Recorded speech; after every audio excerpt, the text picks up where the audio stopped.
अध्यक्ष महोदय, आपने मुझे बोलने का इजाज़त दिया, मैं आपकी आभारी हूँ। भारतीय राष्ट्रीय कांग्रेस की तरफ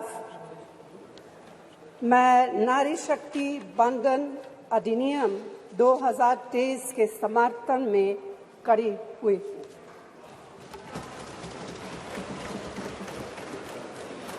धुएं से भरी हुई रसोई से लेकर रोशनी से जगमगाती हुई स्टेडियम तक भारत की स्त्री का सफर बहुत लंबा है, लेकिन आखिरकार उसने मंजिल को छू लिया है।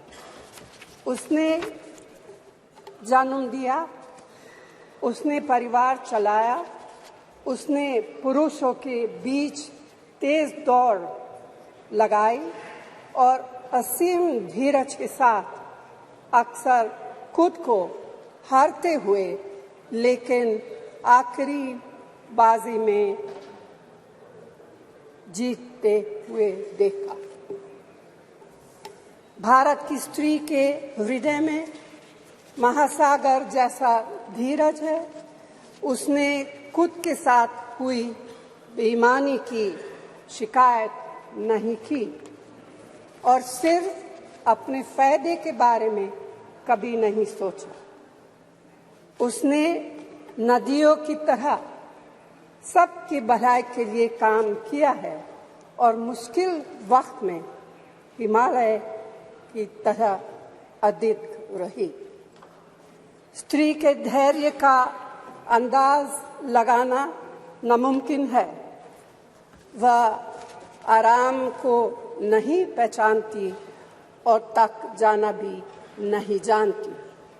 हमारे महान देश की माँ है स्त्री, लेकिन स्त्री ने हमें सिर्फ जन्म ही नहीं दिया है, अपने आंसुओं खून पसीने सींचकर हमें अपने बारे में सोचने लायक, बुद्धिमान और शक्तिशाली भी बनाया है। अध्यक्ष महोदय, स्त्री का मेहनत, स्त्री का गरिमा और स्त्री के त्याग की पहचान करके ही हम लोग मनुष्यता की परीक्षा में पास हो सकते हैं। आज़ादी की लड़ाई और नए भारत के निर्माण के हर मोर्चे पर स्त्री पुरुष के साथ कंधे से कंधा मिलाकर लड़ी है। वह उम्मीदों, आकांक्षाओं, तकलीफों और घर गृहस्थी के बोझ के नीचे नहीं दबी। सरोजिनी नायडू, सुचेता कृपलानी, अरुणा असफ अली, विजयलक्ष्मी पंडित, राजकुमारी अमृत कौर और उनके साथ तमाम लाखों महिलाएं से लेकर आज की तारीख तक स्त्री ने कठिन समय में हर बार महात्मा गांधी, पंडित जवाहरलाल नेहरू, सरदार पटेल, बाबा साहब अम्बेडकर और मौलाना आजाद के सपनों को जमीन पर उतार कर दिखाया है। इंदिरा गांधी जी का व्यक्तित्व इस सिलसिले में एक बहुत ही रोशन और जिंदा मिसाल है।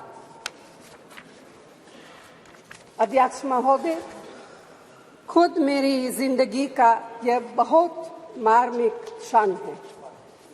पहली दफा स्थानीय निकायों में स्त्री की भागीदारी तय करने वाला संविधान संशोधन मेरे जीवन साथी राजीव गांधी जी ही लाए थे।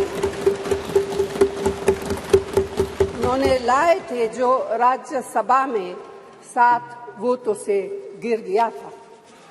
बाद में प्रधानमंत्री पीवी नरसिम्हा राव जी के नेतृत्व में कांग्रेस सरकार ने ही उसे पारित कराया। आज उसी का नतीजा है कि देश भर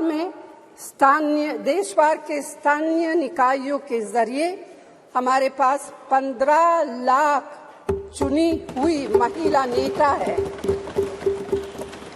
राजीव गांधी जी का सपना अभी तक आधा ही पूरा हुआ है।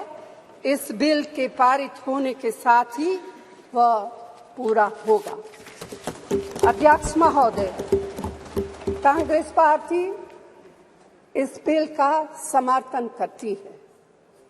हमें इस बिल के पास होने से खुशी है, मगर इसके साथ साथ एक चिंता भी है। मैं एक सवाल पूछना चाहती हूँ। पिछले 13 वर्षों से भारतीय स्त्रियां अपनी राजनीतिक जिम्मेदारी का इंतजार कर रही हैं और अब उन्हें कुछ वर्ष और इंतजार करने के लिए कहा जा रहा है। कितने वर्ष? 2 वर्ष, 4 वर्ष, 6 वर्ष, 8 वर्ष? क्या भारत की स्त्रियों के साथ बर्ताव उचित है? भारतीय राष्ट्रीय कांग्रेस की मांग है कि यह बिल फौरन अमल में लाया जाए, लेकिन इसके साथ ही कास्ट सेंसस कराकर schedule caste, schedule tribe, OBCs की महिलाओं के आरक्षण की व्यवस्था की गई। सरकार को इसे साकार करने के लिए भी जो कदम उठाने की जरूरत है वह उठाने ही चाहिए। अध्यक्ष महोदय, स्त्रियों के योगदान की स्वीकार करने और उसके प्रति आभार व्यक्त करना का यह सबसे उचित समय। इस बिल को लागू करने में और देरी करना भारत की स्त्रियों के साथ घोर नाइंसाफी है। भारतीय राष्ट्रीय कांग्रेस की तरफ से मैं आपके द्वारा सरकार से मांग करती हूं कि नारी शक्ति बंधन अधिनियम 2023 को उसके रास्ते की सारी रुकावटों को दूर करते हुए जल्दी से जल्दी लागू किया जाए। ऐसा करना न सिर्फ जरूरी है 73rd, 74th Amendment to create more leaders among women. Now, Srimati Sonia Gandhi, when she was UPA chairman earlier, when we had a government, passed in the parliament also, you know about it in Rajya Sabha, but due to the non-support from the Lok Sabha, 2/3 we could not get it passed. But now it has been passed. It was in our manifesto. It will be in our manifesto. So when BJP is saying that Congress is taking credit for this entire bill? Quite natural. Rajiv Gandhi only started, no? 73rd, 74th Amendment, and Sonia Gandhi started when UPA was in power.